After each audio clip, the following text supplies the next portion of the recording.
My name's Carrie Hudson and I'm giving an informative speech today. Have you ever had a pulled muscle or other injury that caused a lot of pain and you couldn't wait for it to get better in a few days? What if that pain never went away? What if you had to live with that pain day in and day out with little to no relief for the rest of your life? How would this make you feel?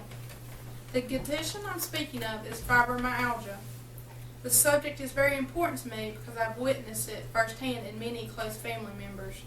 According to Roger Murphy from the book Treating and Beating Fibromyalgia and Chronic Fatigue, over 10 million Americans suffered from fibromyalgia, 90% of these being women from the ages of 25 to 45. Fibromyalgia is a disorder characterized by widespread musculoskeletal pain, tender points, and fatigue with no known cure.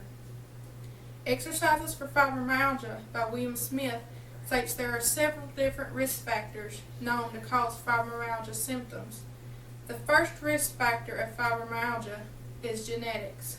According to Exercises for Fibromyalgia, studies suggest the syndrome is found in mothers and their children. Furthermore, it states siblings and other close relatives have been found to share the genetics. The second risk factor of fibromyalgia is gender.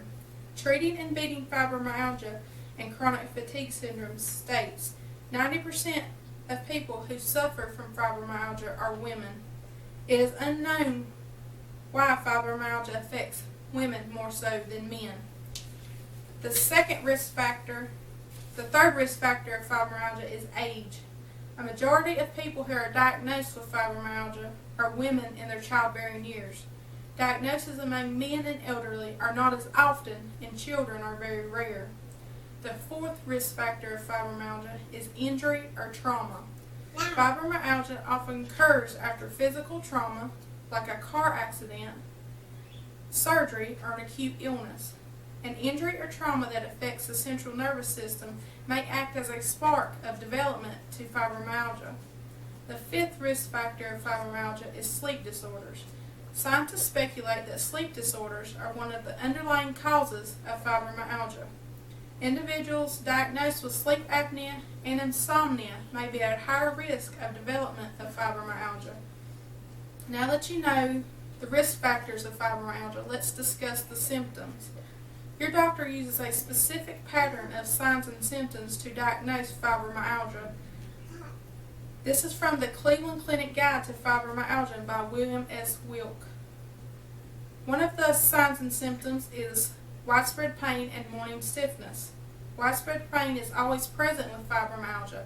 It does not come one day and go the next. Some people say that widespread pain is the all-over aching feeling you get when you have the flu. The second sign and symptom is fatigue and sleep disturbances. Fatigue is anything from temporary tiredness to chronic exhaustion or even sleeping too much during the daytime. Sleep disturbances include insomnia, interrupted sleep, and lack of slow-wave sleep. Another sign and symptom is anxiety and depression. Fibromyalgia is a result of the body's reaction to stress, and therefore anxiety and depression must always coexist with fibromyalgia. Depression and anxiety can include feelings of hopelessness, worry, or sadness, and this often brings about symptoms of fatigue, sleeplessness, and irritability.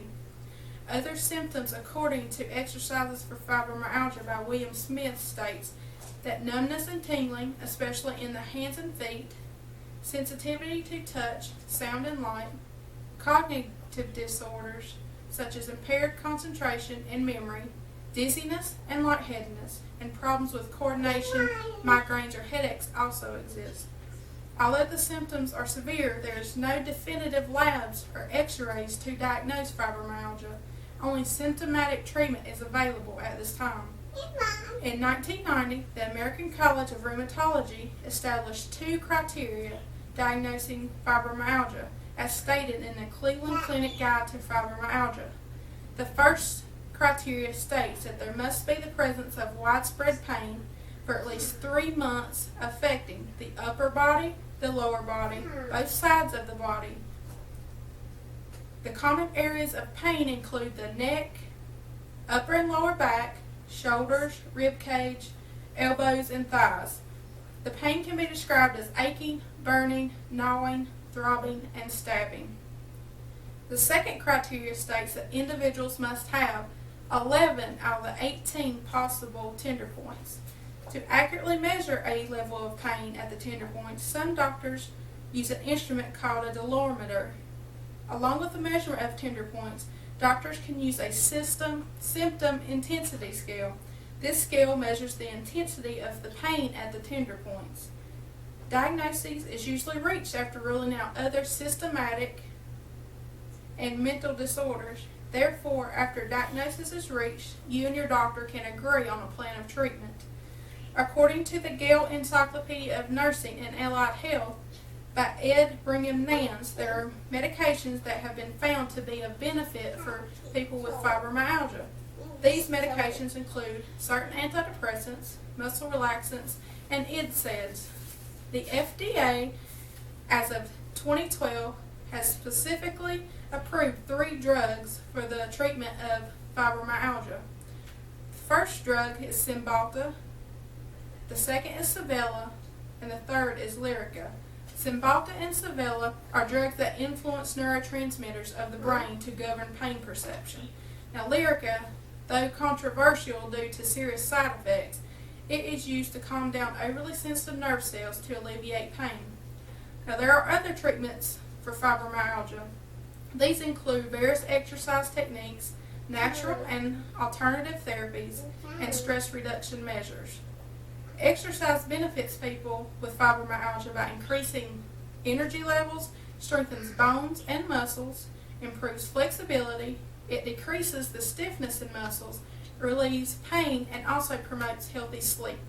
Some natural and alternative therapies used by fibromyalgia patients include massage, acupuncture, herbal supplements, yoga and meditation, and certain support groups. Experts continue to strive to develop better treatments and symptom improvement methods with the ultimate goal of a cure. In conclusion, fibromyalgia affects a variety of lives daily with its severe and debilitating symptoms. With continued treatment developments people are able to lead better quality of life. There is no way, as of 2015, to specifically prevent fibromyalgia. However, with adequate sleep and nutrition, stress management, safe levels of exercise, and annual checkups, is important, and it helps lower the risk of development of this condition. Now that you have a greater understanding of the effects of fibromyalgia, my hope would be that this will create compassion for those who suffer from this disorder. I hope you will continue to educate others about this disorder and the detriment it brings. Thank you.